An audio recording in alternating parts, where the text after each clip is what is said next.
Alive and alert on the north side of the dirt. It is your man D-Real coming at you with another Be Real with D-Real, where edutainment explains it. This is going to be a very different edutainment. Well, not very different, but it feels that way. We always want to give independent comics and independent artists some airplay. Let folks, see, just what the independent sector has going on as far as projects. Dreadlock the Barbarian. I am going to do what I need to do first so I can do what I want to do, because I got a lot of prefacing. Okay. Comment, like, subscribe, and share to the Be Real with D-Real page so that when the material comes out, you get it. Comment, leave a good comment, nice comment. If you can't do that, leave a constructive comment. Like the page. We like you liking us, as well as subscribing and sharing us with everybody, because we want everybody to get edutained. And we want everybody to know what they're getting into before they get into it. Because I like to give people the opportunity to decide, if you want to move forward, or if you just want to be like, this ain't my cup of tea. Okay, so Dreadlock the Barbarian is exactly as it sounds. You get a black barbarian, probably the second most popular barbarian I've heard of that is black since Zula from Conan fame. Not Grace Jones, but the actual character from the book. It's a guy, he does magic, and never mind. We ain't gonna get into all that. But this is kind of a far-flung future sort of thing. And these clones have taken over, these pale white clones with green blood. Pale white clones with green blood. Is that an analogy of some sort? I could do that, but we already 2 minutes in and I ain't even showed you the cover yet. So let's go ahead, get that out of the way. Boom. That's what you're rolling with. That is the one shot of Dreadlock the Barbarian that came out in May of this year. So it's fairly fresh if we've been keeping up, and I was. This is a fairly new comic. It's a fairly new independent comic, predominantly black black characters in the book. I have looked this book over a couple of times, and I'm still kind of, you know what? I'll just ask the questions as I go. How about that? Okay, when this story opens up, we see a young lady being dragged across a sort of desert dystopian landscape, and it's one of those white clones with green blood that I mentioned to you, and they are angry about their brethren being killed, and they do sort of have kind of a fraternal order about them.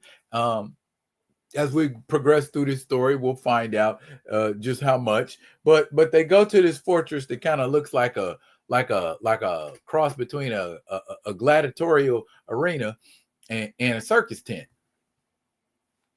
So we're not going to go too much into that, but simply, like I'm saying, they're mad because their brethren have been killed, and she kind of like, I don't even really care. Y'all are clones, and y'all basically, she's egging them on because she knows outside her man is waiting for the perfect opportunity to come in there and handle business. He looks kind of unassuming there, but for some strange reason, when they get this young lady down on the ground, and put a knife to her throat, like they getting ready to cut her open for some strange reason. He is able. I don't think it's anything. I think it's just something the writer did. But boom, that's when he decides he wants to show you who he is. He is a very Saiyan looking barbarian. But he's coming to handle business, and he jumps on his hoverboard. I guess that's the best thing you would call it. And is already up to 160 kilometers and don't look like he's about to slow down anytime soon. He's focused on getting his baby back. Pulling out swords, and here he comes, handling business. So we see he's pretty adept with blades. And the young lady's name is Mercedes. She almost kind of looks like a black nebula, doesn't she? That's the kind of vibes I'm getting off of her look anyway. But after he rescues her, white clones, green blood. These white clones with green blood. There's an analogy in there somewhere. There's an analogy in there. I'm gonna let y'all draw it. Anywho, he, after freeing Mercedes, but before he freed her, he was like, give me the keys to my ride. Because if you didn't know any better, you'd think he was coming to get the ride and not her. He got a Boba Fett keychain. Wow, an old Boba Fett keychain. Okay, got it. And here we are in something that kind of looks like the Tumbler from the Christian Bale Batman movies, but he's getting ready to bounce up out of here because he done caused all kind of havoc. And I believe he set a bomb, because usually after doing things like that, folks set bombs, and drama, the talk, the talk, you know what I'm saying? If you wasn't getting in trouble, girl, I wouldn't have to come rescue you anyway, because she's like, I get in trouble, you come rescue me. That's our thing, and Dreadlock, I really wish it wasn't, you know what I'm saying? She like, oh, you love rescuing me. You love me. You don't say it, but you show it by coming to get me and blowing up a whole headquarters. Okay. All right. But they got to get in the wind because they aren't out of the woods yet. There's still perimeter checks and folks out on the sand dunes, and there are two factions that are at odds with one another. So, and he's killed a lot of them.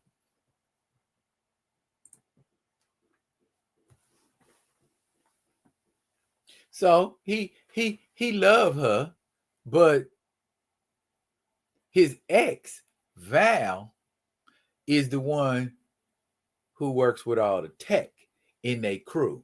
So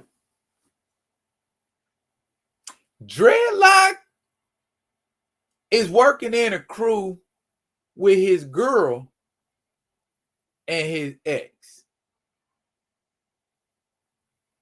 Sisters. But one seems to handle it a little better than the other. It seems like the ex handles it a little better than the current. Because when he says we need Val, why? We don't need her. Get her on the line. And she don't make it no better because she come in talking about, hey, handsome. See, you causing problems. And Mercedes ain't making it no better. Mercedes and Val, they have, FYI, shooting darts at each other through the whole book. Just so you know. And she refers to the vehicle as her baby. Now here she come with the, I baby. Blah, blah, blah, blah, blah, blah, blah, blah. Anyway, Dreadlock calls Val to tell her to get something called Big Mama prepped and ready. And Val seems to be with that. Good luck. See you too. Love you, see. And what is Mercedes doing? Mercedes is flipping Val the bird. See, how can you? I couldn't have that kind of dynamic. Me doing what I do and then having my ex with my ain't no way. You build different, Dreadlock. Ain't no way I'm gonna be working with my ex and my main girl. You know, this ain't Jody from Baby Boy, and they didn't even get along, did they? But anyway, we got these two young ladies on these very fancy looking rocket cycles who are supposed to be maintaining surveillance for the clone folk. But they ain't getting ready to mix it up with Dreadlock in there. They ain't gonna do that. You know. Matter of fact, they're like, we leave it. We supposed to be on the lookout, but we ain't looking out for shit. You know, and I don't really know what their purpose is in this story. On top of that, it's a one shot. So we may never know what these ladies do or what their importance is in the Dreadlock universe. But here is Marshall Red, who is the leader of the he's a sheriff in a province. So he leads a faction that has lost a lot of men to Dreadlock and his crew. And that's what he's telling them. Let's have a moment of silence for our brothers. He's got his hand up. He's got a metal hand that becomes an iron fist when they find out about who's done it and where they're at. And they got a bead on them, so they want to go get them. Yes, Marshall Red is going after Dreadlock and crew. Meanwhile, Dreadlock and crew are almost out of the woods. But unfortunately, there is such a thing as radios and communicators and steel. So there are patrol folks that can come and try to hit them off at the path. Because see, he's trying to get to the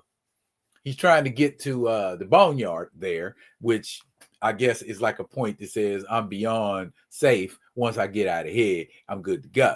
But of course, there are things happening. But Dreadlock's prepared because Dreadlock got a crew. And before this patrolman clone, I guess that's what we'll call him, can get a bead on Dreadlock, because there's two of them coming, and one of his boys takes care of him. Dang, his face is messed up. So that's Apollo. And Apollo kicked the goo out of one of these clones' face. And later on, he gets, I guess, ran over by Dreadlock and them. Okay, let's go with that. Let's go with that. Then they are raising up to do some crazy things. But just in case they want to get too crazy with it, because we got that second guy still coming, we got Rad Bunny, part of the crew. And he's even got bunny ears. That is absolutely adorable. But Rad Bunny is anything but. Rad Bunny appears to be nice with a blade, real nice with a blade, because that second patrolman lost his head, and I don't mean he was going crazy.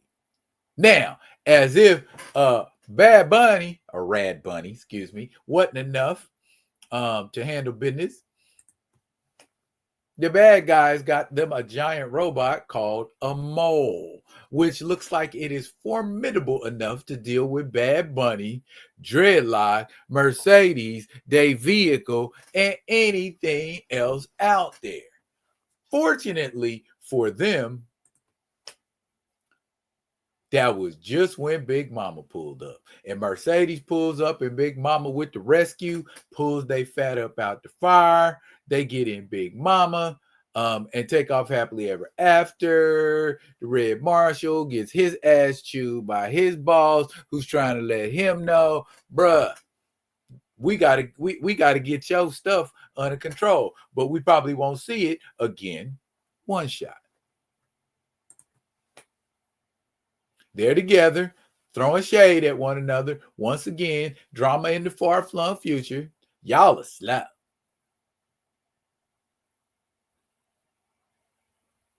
All right.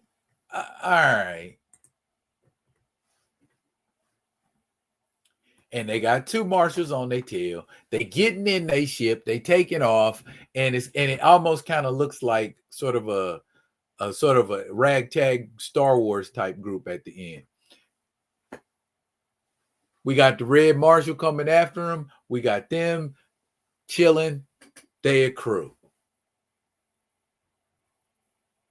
I feel like this crew needs a name, and that name should have been the title of the book.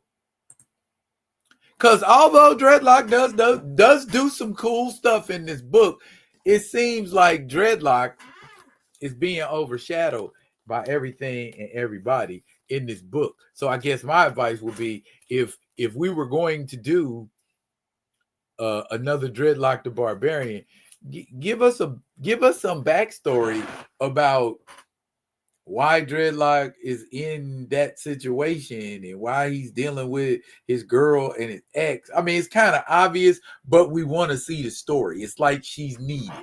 The ex is needed because she got smart. So if she's so smart, why'd you break up with her?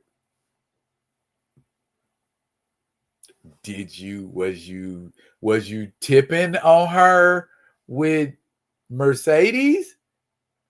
Who, I'm gonna be honest, reminds me of Jada Pinkett Smith's character in Low Down Dirty Shame. Peaches. That's who Mercedes reminds me of. She makes me think of Jada Pinkett as Peaches in Low Down Dirty Shame. She's got that kind of energy. Like, I'm just mad at everybody and I'm gonna just except for my man. Is what it is.